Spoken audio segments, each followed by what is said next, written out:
I want to thank Herb for leading that song. I asked him last night if he would do it, and it's going to tie in nicely with the lesson. I want to start off this morning and tell you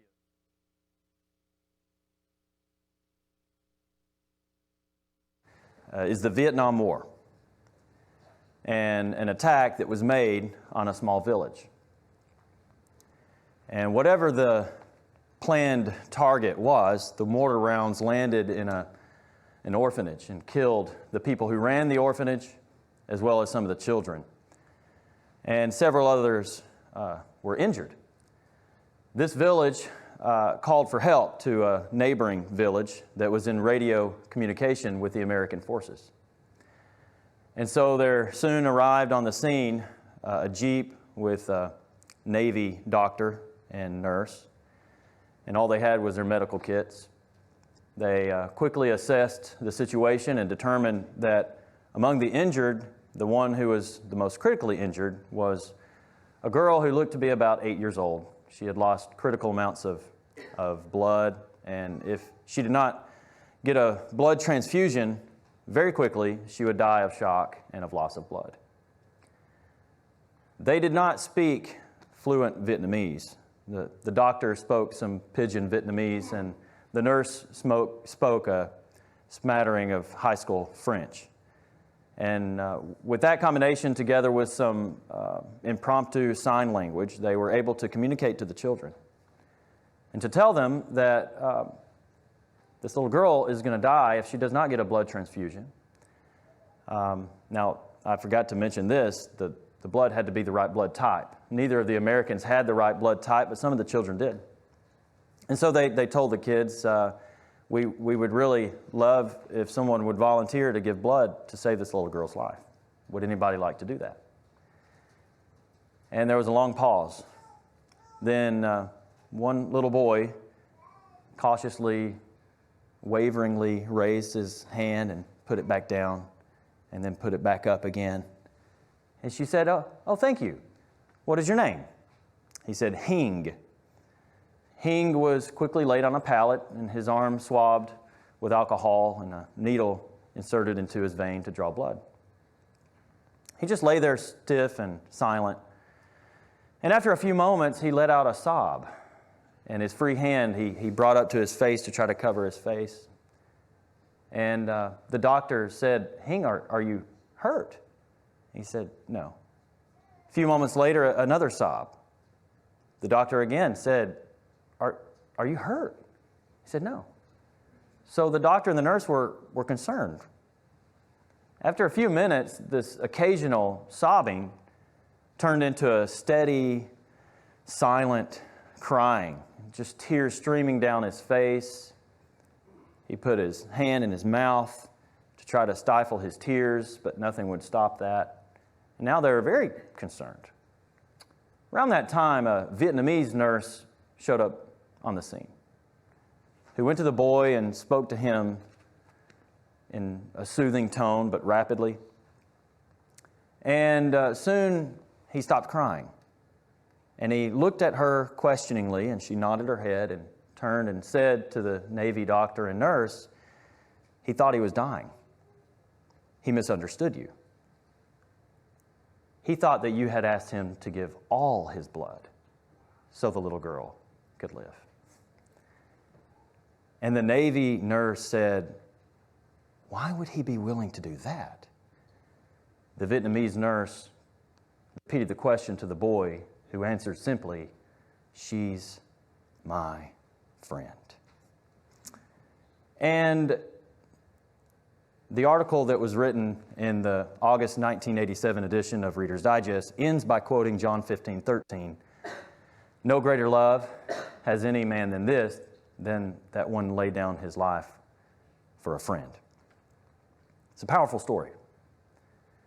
It was written by Colonel John W. Manser, who said that he heard the story in Vietnam, and he could not attest to whether it was a true story, but it was told to him as fact. The story serves as a parable of what Jesus did for us on the cross. No greater love. And I simply want us today to use that parable as kind of a backdrop as we examine two main passages and unpack this idea of no greater love and simply stand in awe of the love that our Savior showed for us on the cross. Let's turn to John 15. John chapter 15, please. In John chapters 14, 15, and 16, Jesus spoke to His apostles, preparing them for His coming death. He was going to be arrested later that very evening. And in John 15, I want to begin reading verse 12 through verse 17. John 15, beginning verse 12, Jesus said, "This is my commandment, that you love one another just as I have loved you. Greater love has no one than this, that one lay down his life for his friends. You are my friends if you do what I command you. No longer do I call you slaves, for the slave does not know what his master is doing. But I have called you friends, for all things that I have heard from my Father I have made known to you. You did not choose me, but I chose you, and appointed you that you would go and bear fruit, and that your fruit would remain, so that whatever you ask of the Father in my name He may give to you. This I command you, that you love one another." Now, Jesus did not say this to you and I. He actually said this to His apostles. Now, certainly Jesus laid His life down for all mankind, including, of course, us. But in this context, He was telling His apostles, you are my friends, and I lay down my life for you because I love you. That was His point here. Just like in the story, the boy gave his blood and was willing to give his life for that girl who was his friend. Now, of course, you and I were not merely dying like the little girl. Paul writes in Ephesians 2, verse 1, "But you are dead in your trespasses and sins in which you formerly walked according to the course of the world." And so we were gone. I mean, we had no pulse. Jesus didn't die on the cross simply to prevent us from dying, but He died on the cross to bring us back from the dead, from the spiritual dead. And He did that through His blood. Let's turn to Romans 5. Romans 5, we're going to be in this passage for the remainder of this talk today.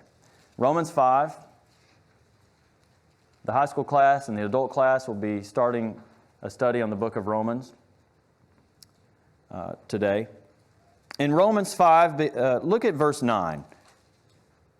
Paul says, "Much more then, having now been justified by His blood, we shall be saved from the wrath of God through Him." So we are saved by the blood of Christ. Now in the story, the girl was saved by a blood transfusion. Of course, we are not saved by a blood transfusion. We are saved by the fact that Jesus poured out His blood in that He died. The life of the flesh is in the blood. And without the shedding of blood, there can be no remission of sins. He actually gave His life and died for us. But I want us to look at this broader context of this verse, starting verse 6. Paul says, "For while we were still helpless, at the right time Christ died for the ungodly. For one will hardly die for a righteous man, though perhaps for the good man someone would dare even to die. But God demonstrates His own love toward us in that while we were yet sinners, Christ died for us." I want to pause there for a moment, focus on verse 7. Paul's point there is, look, it's rare for someone to die even for a righteous person, even for a good person. Someone who's morally upright and maybe even beyond just morally upright, someone who's good, someone who is loving and kind, and maybe even a friend. It's rare for someone to die, even for someone like that. I want to ask you a question. Would you die for a righteous person? Now, before you answer, I just want you to think of someone in your life that is influential, that is a good godly person. Think of that very individual. and picture their face. Let's say that that person was dying. And the only way for them to live is if you gave your life in their place. Would you do it? In a heartbeat, would you just do it? Some of you may say yes, but maybe many of us would say, well, we would at least maybe hesitate, right? I've got to weigh my options here. I've got a family and so forth. You see, it's rare for someone to give their life, even for a righteous person. Would you have given your life for Jesus? Now you might say, well, yeah. I mean, Jesus was the most righteous person there ever was. You might say, well, of course I would give my life for him. Really?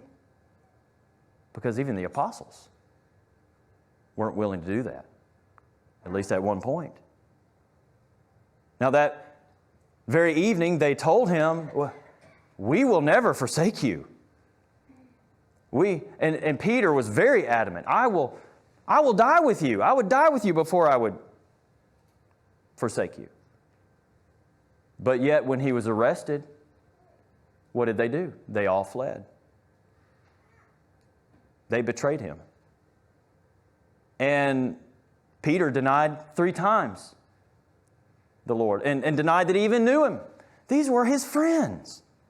These are the very ones that Jesus had told earlier that day. No greater love has anyone than this, than one would lay down his life for his friends. And when he was giving himself over to the enemy to give his life for his friends, what did his friends do? They ran for their lives. We continue. Verse 9 again, much more then. Having now been justified by his blood, we shall be saved from the wrath of God through him. For if while we were enemies, we were reconciled to God through the death of his Son, much more having been reconciled, we shall be saved by his life. And not only this, but we also exult in God through our Lord Jesus Christ, through whom we have now received the reconciliation. We weren't his friends. Remember I said in John 15, he didn't say that to you and I. He said that to his apostles. They were his friends. You and I weren't.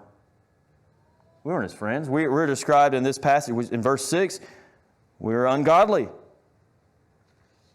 helpless. Verse 8, sinners. And verse 10, enemies. We were less like the apostles. And yes, they turned their backs on him, but they were still his friends, not Judas. He totally betrayed him. But we are less like the apostles and maybe more like Caiaphas, who determined that Jesus was worthy of death, or even Pilate, who condemned Jesus to scourging and to crucifixion, or even the soldiers who actually nailed Jesus to that cross after mocking him and putting that crown of thorns on his head. Or like the crowds who shouted, crucify. We were his enemies. It's like the song that we sang, I'm the one who shouted, crucify. I'm the one who made his cross so high. What have I done? I'm the one. And so I want to go back to the story now.